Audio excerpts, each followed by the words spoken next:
सुबह मनीष की नींद खुली जब उसका मोबाइल फोन बजा। फोन उठाया तो किसी दीपक का फोन था, जिसने फोन के उठते के साथ ही कहा, मैंने पेपर में ऐड देखा कि आपको किराएदार चाहिए। मैं और मेरा भाई दरअसल फ्लैट ढूंढ रहे हैं। उसने फ्लैट का ऐड पेपर में देखकर फोन किया था। मनीष ने बताया कि वो करीबन 6 महीने से रह रहा है यहाँ और मकान मालिक बाहर रहते हैं। उसी के ब्रोकर ने बाकी के दोनों कमरों के लिए ऐड दिया है। सारी बातचीत हो जाने के बाद दीपक अपने भाई प्रतीक को लेकर आया। फ्लैट अच्छा लगा तो ब्रोकर को पेमेंट भी कर दिया और अपने भाई प्रतीक के साथ शिफ्ट हो गया अपने इस नए घर में। मनीष अपने काम में 2-3 दिन बहुत बिजी था, इसलिए दोनों से ठीक से बातचीत भी नहीं हुई। उस शाम मनीष जल्दी लौट आया। दीपक और प्रतीक के हंसने बोलने की आवाज 17वें माले के उनके फ्लैट की बालकनी से आ रही थी। बालकनी बिल्कुल कोने में थी और दरवाजा बंद कर दो तो बाहर की आवाजें करीब करीब ना के बराबर ही सुनाई देती थी। मनीष बालकनी में पहुंचा और आधा शहर आंखों के सामने जगमगाता हुआ दिखाई दिया। हाय हेलो हुई तो कुछ देर काम, पढ़ाई, ऑफिस और जिंदगी के बारे में बातें होती रही। जान पहचान से दोस्ती बनी। प्रतीक को याद आया कि उसका मोबाइल तो अंदर रह गया था। वो फोन लेने अंदर गया। दीपक ने देखा कि मनीष के पास ग्लास नहीं है तो वो उसके लिए ग्लास लेने अंदर आया और अंदर आते ही दोनों भाइयों ने दरवाजा बंद कर दिया और हंसने लगे कि मनीष डर जाएगा। उसको बंद रखते हैं, बाहर जब तक घबरा के रोने न लगे। लेकिन मनीष ने तो शायद ध्यान भी नहीं दिया। उसकी कोई आवाज भी नहीं सुनाई दे रही थी। दीपक और प्रतीक ने दरवाजा खोला तो देखा बालकनी पूरी तरह से खाली पड़ी थी। दोनों ने तुरंत नीचे झांक कर देखा। मनीष कहीं भी नहीं था। बालकनी से ऊपर या नीचे 17वें माले से कोई कहां गायब हो सकता है। आसमान निकल गया या जमीन खा गई। मनीष कहीं नहीं था। दोनों भाई प्रतीक और दीपक माथे पर हाथ रखे बालकनी के दरवाजे को बंद करते हुए जब ड्राइंग रूम में आए तो वहां का नजारा देखते ही वो पूरी तरह घबरा गए और पसीना पहुंचते हुए एक दूसरे को देखते हुए बोले, मनीष तू यहां कैसे आया? तू तो अभी बालकनी में था। मनीष ने ये सवाल सुनकर हंसते हुए कहा, अरे कितनी पी लिया भाई तुम लोगों ने? ऑफिस से आया हूं अभी, चलो यार एक आध मुझे भी पिलाओ। दीपक और प्रतीक का चेहरा इस वक्त देखने लायक था। दोनों कुछ बोल ही नहीं पाए। मनीष को लेकर बालकनी में गए। सबने एक ड्रिंक बनाई और पीनी शुरू की तो मनीष ने कहा, अरे यार तुम लोग पियो, मैं 2 मिनट में ना हाथ मुंह धोकर के वापस आता हूँ। दीपक भी थोड़ी आइस और ठंडा पानी लेने पीछे पीछे आया और आइस और पानी लेकर वापस दरवाजे पर आया तो देखा मनीष बालकनी के दरवाजे को बंद करके हल्के से हंस रहा था। दीपक ने उससे कहा, क्या कर रहे हो तुम? ये दरवाजा रोक कर क्यों खड़ा है? प्रतीक तो बाहर है ना? मनीष ने एकदम से पलटकर अजीब सी डरावनी मुस्कुराहट चेहरे पर लिए हुए कहा,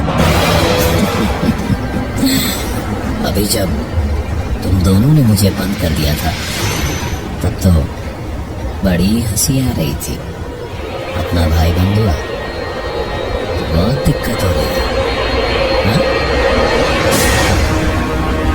मनीष की बात सुनकर दीपक बिल्कुल हाथ में पकड़ी बर्फ की तरह जम गया और उसने हकलाते हुए कहा, पर तू तो बोला कि तू अभी ऑफिस से आया। मनीष जोर से हंसा और उसने दीपक से कहा, अरे मजाक कर रहा था यार, तू तो डर गया।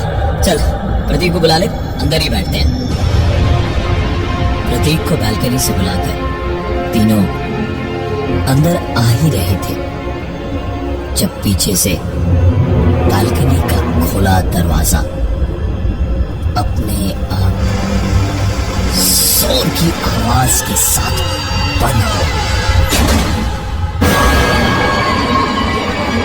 और किसी के रोने की आवाज तीनों को साफ साफ सुनाई देने लगी।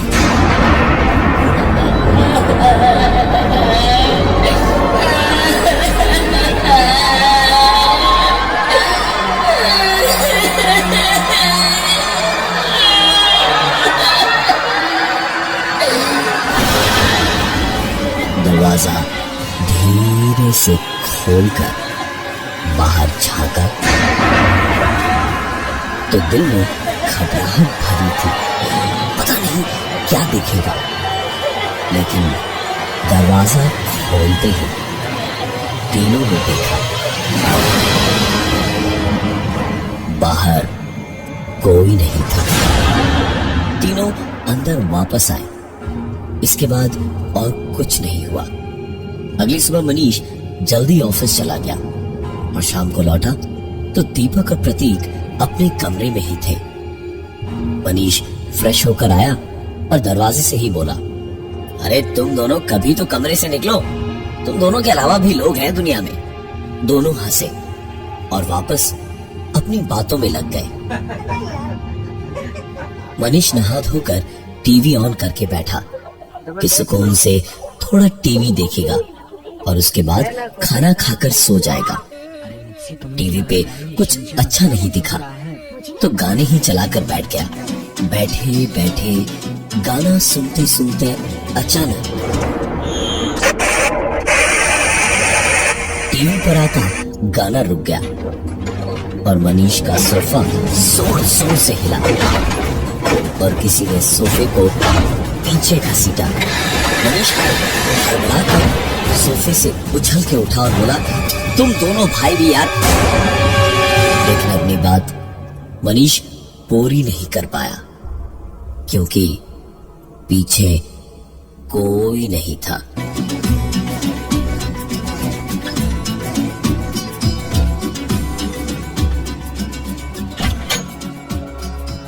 टीवी पे गाने की आवाज वापस आई और अपने कमरे का दरवाजा खोलकर दीपक और प्रतीक बाहर आए। प्रतीक ने पूछा, क्या हुआ भाई, तू चिल्ला क्यों रहा था?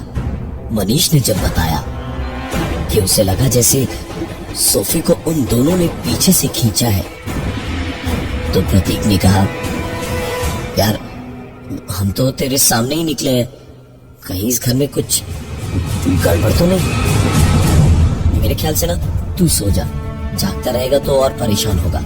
कोई दिक्कत हो तो हमें आवाज दे देना। मनीष अपने कमरे में गया तो लैपटॉप निकालकर इंटरनेट सर्फ करने लगा। इंटरनेट पे ही उसने ऐसे वाकये ढूंढे जहां लोगों ने अपनी आप बीती लिखी थी। वहीं से पता चला कि किसी ने अपने बिस्तर पे सर की तरफ से ऊपर एक कील दीवार पर ठोकी थी, जिसके बाद से ऐसी दिक्कतें उसके साथ कभी नहीं हुई। मनीष ने तुरंत टूल बॉक्स निकाला, एक लंबी कील निकाली और लगा हथौड़े से उसके सर के ऊपर दीवार में ठोकने। कील दीवार में ठोककर मनीष टूल बॉक्स रखे बाथरूम में हाथ धोने गया और हाथ धोते धोते मनीष बाथरूम से बाहर आया तो उसकी आंखों ने जो देखा उसे देख मनीष का दिल किया एक कील अपने बदन में गाड़ कर देखे कि वो जाग रहा था या सो रहा था।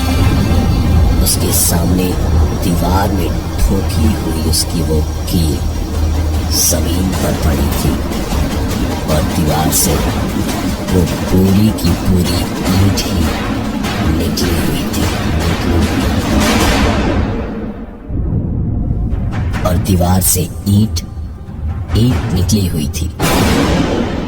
मनीष किसी तस्वीर की तरह वहीं खड़ा खड़ा देखता रहा। हैरानी इतनी थी कि हिलना तो पलके भी नहीं झपका पा रहा था। मनीष एक कदम बढ़ा ही था जब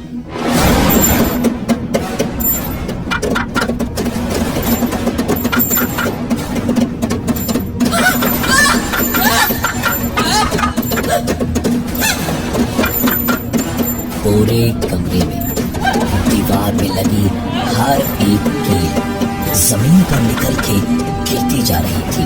हर वो ईंट जिनमें कीलें धंसी थी वो सारी भी दीवार से नीचे एक एक करके गिरती जा रही थी। मनीष की चीखें पूरे फ्लैट में गूंज रही थी और यही चीखें सुनकर दीपक और प्रतीक दौड़े दौड़े आए मनीष के कमरे में और एक कोने में किसी डरे हुए बच्चे की तरह घुटनों में मुंह छुपाए बैठे मनीष को पकड़ के प्रतीक ने कहा, मनीष मनीष क्या हुआ मनीष? अरे तू ठीक तो है? मनीष क्या हुआ तुझे? मनीष किसी बच्चे की तरह रोता हुआ अपना देखा हुआ कुछ बताता उससे पहले ही सामने के नजारे ने उसे और भी ज्यादा परेशान कर दिया, क्योंकि जिस फर्श पे सीमेंट, ईंटें और कीलें होनी चाहिए थी वो पूरा फर्श बिल्कुल साफ सुथरा था। एक धूल का जर्रा भी नहीं था कहीं किसी कोने में। मनीष को प्रतीक ने उठाया और दीपक को इशारा किया। दीपक ने भी मदद की और मनीष को दोनों अपने कमरे में ले गए और दीपक ने कहा कि भाई आज रात यहीं सो जा, तू बहुत घबराया हुआ है, यहाँ हम सबके बीच तू सुरक्षित रहेगा और आराम से सो भी पाएगा। मनीष को भी उन दोनों के साथ अब थोड़ी हिम्मत बन गई थी। चुपचाप लेट गया। कुछ ही देर में उसे नींद भी आ गई। सोते सोते ही गर्मी में उलझन होने लगी और पंखा भी तेज चलते चलते अचानक धीमा धीमा होते होते रुक गया और चरमराने सा लगा।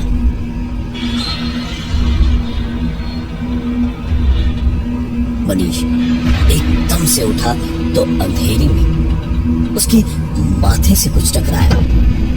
कमरे के बाहर से आती हल्की रोशनी में मनीष ने जो देखा उससे एक बार फिर उसकी चीख हलक में ही अटक के रह गई। पंखे से एक लाश लटक रही थी जिसके पैरों से मनीष का सर टकराया था। मनीष ने आंखें मलकर वापस ऊपर देखा तो लाश वहां नहीं थी। मनीष उठकर पानी पीने गया और पानी पीते पीते ही उसने सुना, इस बार क्या दिखेगा? यही सोचता हुआ मनीष किचन में गया तो आज पहली बार सामने कुछ ऐसा दिखा जिससे उसे डर नहीं लगा बल्कि राहत मिली। सामने प्रतीक था। मनीष को देखकर उसने पूछा तो मनीष ने उसे पंखे से लटकती लाश के बारे में बताया। प्रतीक भी समझ ही रहा था कि इतनी देर से इतना कुछ हो रहा था तो मनीष का हाल ऐसा होना ही था। उसने एकदम से बोला, चल मनीष बालकनी में एक सुट्टा मार के आते हैं। मनीष भी मान गया। दोनों गए और मनीष ने एक सिगरेट जला के एक कश ही मारा था जब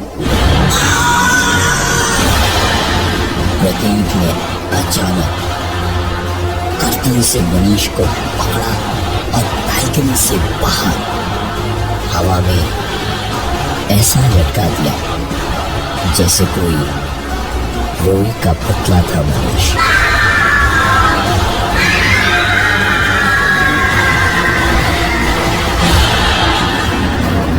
चीखता चिल्लाता मनीष अब तो आखिरकार जीने की उम्मीद छोड़ ही चुका था, जब कहीं से जिंदगी का मसीहा बनके दीपक आया और बालकनी से लटके हुए मनीष को किसी तरह खींच के ऊपर लाया।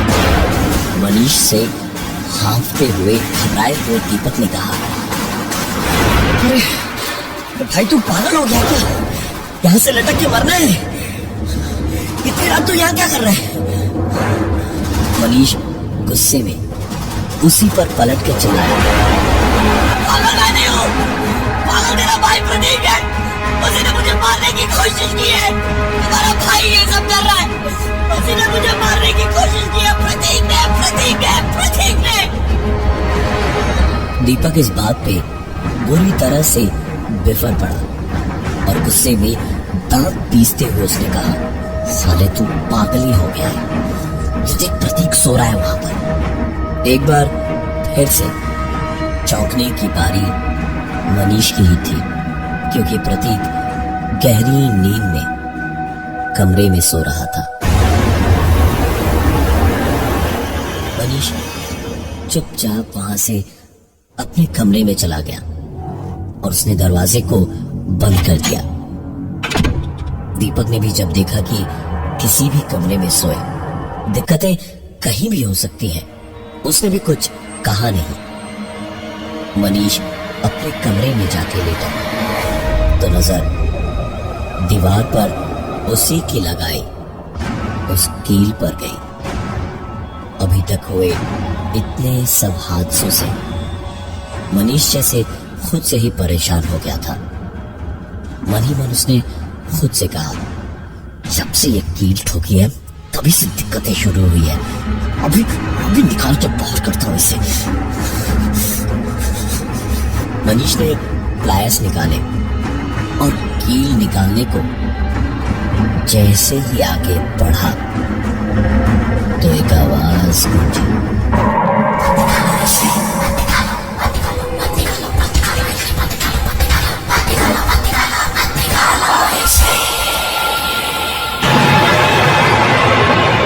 मनीष समझ गया था कि जो भी है वो नहीं चाहता कि ये कील दीवार में लगी रहे। मनीष लगा कील को खींचकर दीवार से बाहर निकालने की कोशिश में।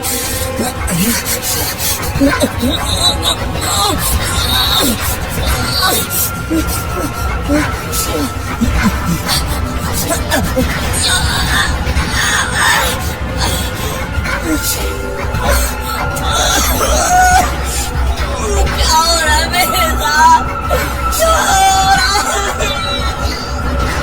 पूरी ताकत से कोशिश करके भी कील टस से मस नहीं हुई और मनीष की हर बढ़ती कोशिश में वो आवाज और बढ़ती है।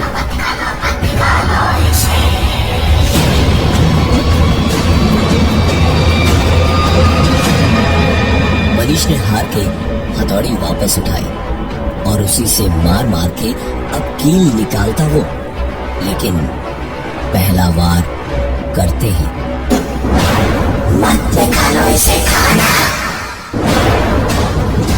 मनीष एक के बाद एक हथौड़ी से मारता गया।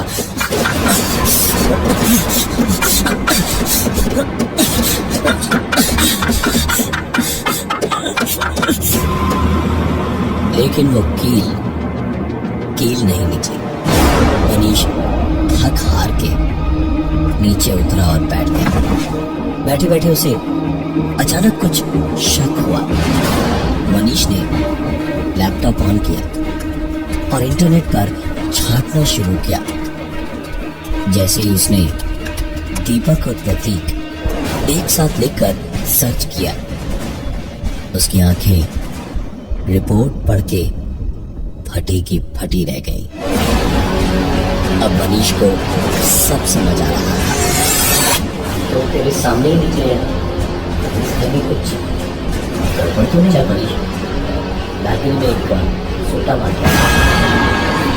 दीपक और प्रतीक दोनों भाई तो थे, लेकिन प्रतीक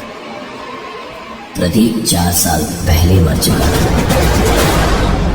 मनीष ये सारी बातें अपने लैपटॉप पे पढ़ ही रहा था जब उसे अपने ठीक पीछे किसी की गर्म सांसों का एहसास हुआ। इससे पहले कि मनीष पलट कर देखता कि उसके पीछे कौन है,